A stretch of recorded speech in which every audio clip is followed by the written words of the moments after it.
रहीम अस्सलाम वालेकुम स्टूडेंट्स। बच्चों चैप्टर नंबर 1 फिज़िक्स हमारा कंप्लीट हो चुका है मेजरमेंट्स। आज बच्चों हम लोग उसकी एक्सरसाइज करेंगे। एमसीक्यूज़ की तरफ आते हैं। In circle the correct answer the number of base units in SIR। System of international में कहते हैं कि कितने हमारे पास बेसिक यूनिट्स हैं। बेसिक यूनिट्स बच्चों मैंने आपको करवाया था कि इस टेबल में 7 बेसिक यूनिट्स हैं हमारे पास, तो यही 7 ही इसकी करेक्ट ऑप्शन है। MCQs number 2, which one of the following unit is not a derived unit. Base और डराइव्ड में बच्चों में यही फ़र्क है, बेस जो है वो 7 क्वांटिटीज़ जो हैं वो बेस क्वांटिटीज़ हैं, उनके अलावा जो हैं वो डराइव्ड हैं। तो यहाँ बताई हुई है पास्कल, किलोग्राम, न्यूटन और वॉट। आप देखिए किलोग्राम एक ऐसी क्वांटिटी है जो कि क्या है, डराइव्ड है। अमाउंट ऑफ सब्सटेंस हम लोग मोल में लेते हैं। An interval 200 microsecond is equivalent to. देखिए बच्चे ये 200 माइक्रोसेकेंड जो है ना, माइक्रो किसके बराबर होता है, 10 रेज़ टू पावर किसके बराबर होता है, 10 रेज़ टू पावर ये हमारे पास ये होगा 10 रेज़ टू पावर, यानी ये देखिए 10 की पावर -6 के बराबर होता है। ठीक है ना। इसको जब हम लोग मल्टीप्लाई करेंगे 200 से, तो ये बच्चों कितना हो जाएगा, ये 2 ज़ीरोज़ ये वाले जो है ना, 6 में से जब हम लोग 2 + 2 करेंगे तो ये हमारे पास रह जाएगा 2 × 10 रेज़ टू पावर 4 माइनस के साथ, क्योंकि 6 के साथ माइनस था ना, तो ये -4 रह जाएगा। तो इसके बराबर है ये, तो ठीक है ना, ये इस तरह निकालेंगे हम लोग। तो 2 × 10 रेज़ टू पावर -4 सेकेंड्स इसका करेक्ट आंसर है। नेक्स्ट है बच्चों, which of the following is a smaller quantity. पहली वाली ग्राम्स में दी है, दूसरी मिलीग्राम्स में, तीसरी माइक्रो में, चौथी नैनो में। बच्चों जिसका प्रीफिक्स सबसे छोटा है ना, वो हमारे पास स्मॉलर क्वांटिटी है, चाहे वो नंबर बड़ा ही क्यों नहीं है, लेकिन चूंकि उसके साथ छोटा प्रीफिक्स लगा हुआ है तो वो छोटी है। ठीक है ना, देखने में बड़ी हो या ना हो, जब प्रीफिक्स छोटा लगा है तो वो रकम छोटी ही होगी। तो 5000 नैनोग्राम जो है वो छोटी क्वांटिटी है। नेक्स्ट बच्चों कहा हुआ है कि which one of the most suitable measuring instrument for internal diameter of test tube. Test tube का बच्चों इंटरनल डायमीटर फाइंड करने के लिए टेस्ट ट्यूब इसके जो वर्नियर कैलिपर के अपर जॉज हैं वो हम इस्तेमाल करते हैं। लोअर जॉज जो हैं वो एक्सटर्नल डायमीटर के लिए होते हैं, इंटरनल के लिए अपर जॉज इस्तेमाल होते हैं। ठीक है ना, तो vernier calliper is correct answer. A student claim that the diameter of wire is 1.032 centimetre by vernier calliper. बच्चों वर्नियर कैलिपर से जो है ना वो पॉइंट के बाद 2 डिजिट्स तक आंसर आता है, 3 डिजिट्स तक नहीं आता। तो ये इसमें जो बताया है ना 1.032, तो इसका मतलब ये वर्नियर कैलिपर से उसने सही नहीं बताया हुआ। वर्नियर कैलिपर 2 डिजिट्स तक सही बताएगा। It's mean 1.03 is correct answer. अब मेजरिंग सिलेंडर वॉल्यूम मेजर करने के लिए यूज़ होता है।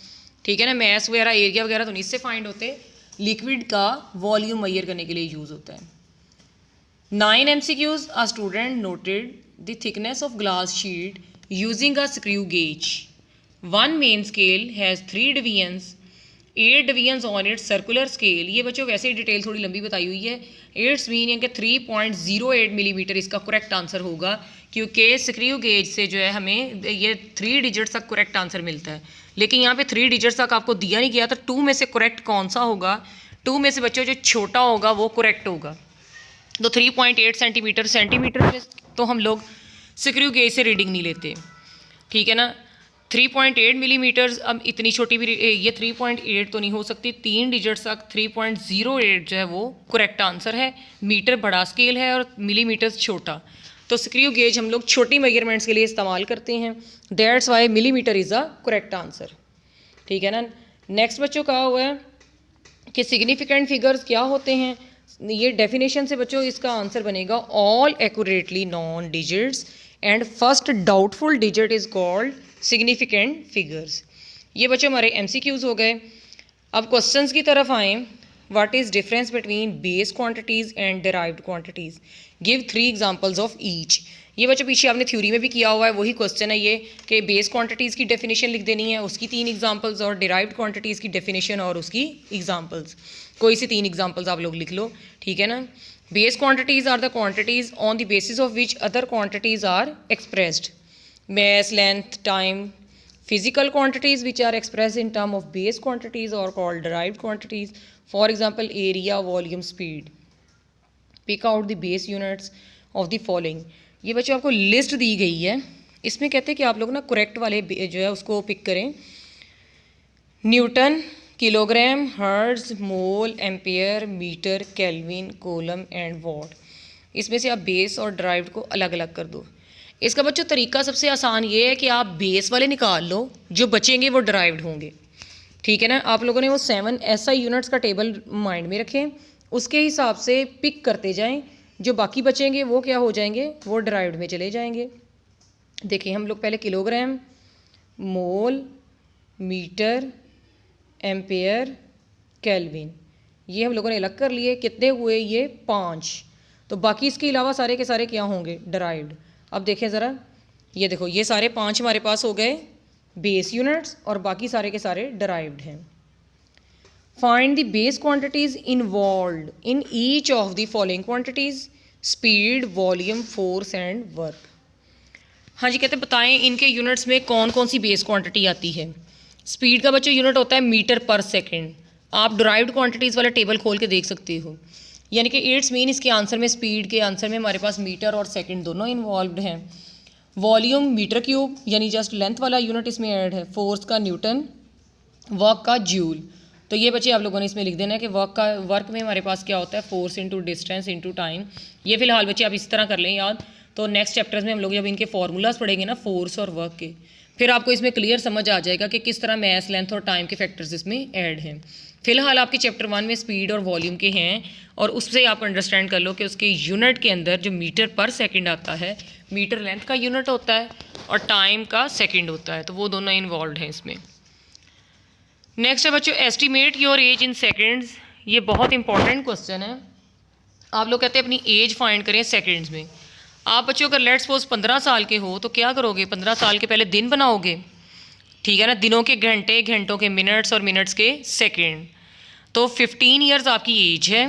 365 डेज़ होंगे एक साल के, 24 आवर्स होंगे एक दिन में, 60 मिनट्स होंगे और फिर बाद में 60 सेकेंड्स होंगे। इनको मल्टीप्लाई करें 4 7 3 3 6 4 0 0 सेकेंड्स। और इसको बच्चों जब साइंटिफिक में कन्वर्ट करेंगे 4.7 इंटू 10⁸ सेकेंड्स इसका आंसर है। ये हमारी एज के सेकेंड्स निकल आए हैं। नेक्स्ट है बच्चों, what role SI unit played in development of science. Science की कहते हैं तरक्की में SI यूनिट्स का क्या किरदार है। SI यूनिट्स ने बच्चों क्या किया है, इन्फॉर्मेशन को ट्रांसमिट करना या शेयर करना आसान कर दिया है। ठीक है ना। जब तक ये नहीं थी तो हम लोग इन्फॉर्मेशन को शेयर करना हमारे लिए एक डिफ़िकल्ट था। तो यही कहा है, कहते हैं SI units played important role in development of science as need of commonly acceptable units were required to exchange the scientific and technological information. ठीक है ना। या इस तरह हम क्या कर सकते हैं, ईजिली टेक्निकल इन्फॉर्मेशन को या साइंटिफिक इन्फॉर्मेशन को शेयर कर सकते हैं, क्योंकि जो यूनिट्स हमारे पास होंगे वही अगले बंदे के पास होंगे। तो इस तरह हमें समझ आ जाएगा कि कितने मीटर्स और कितने सेकंड्स और व्हाटएवर जो भी हम शेयर कर रहे हैं समझ में आ जाएगा इंटरनेशनल लेवल पे। What is vernier constant. Vernier constant बच्चों इसके लीस्ट काउंट को ही कहते हैं, यानी कि वो मिनिमम लेंथ जो हम लोग किसी वर्नियर कैलिपर से रीड कर सकते हैं वो कहलाती है उसका vernier constant. Minimum length which can measured accurately with the help of vernier scale is called vernier constant. Zero क्या एरर क्या होता है बच्चों किसी भी इंस्ट्रूमेंट का, चाहे वो वर्नियर कैलिपर हो या चाहे स्क्रू गेज हो।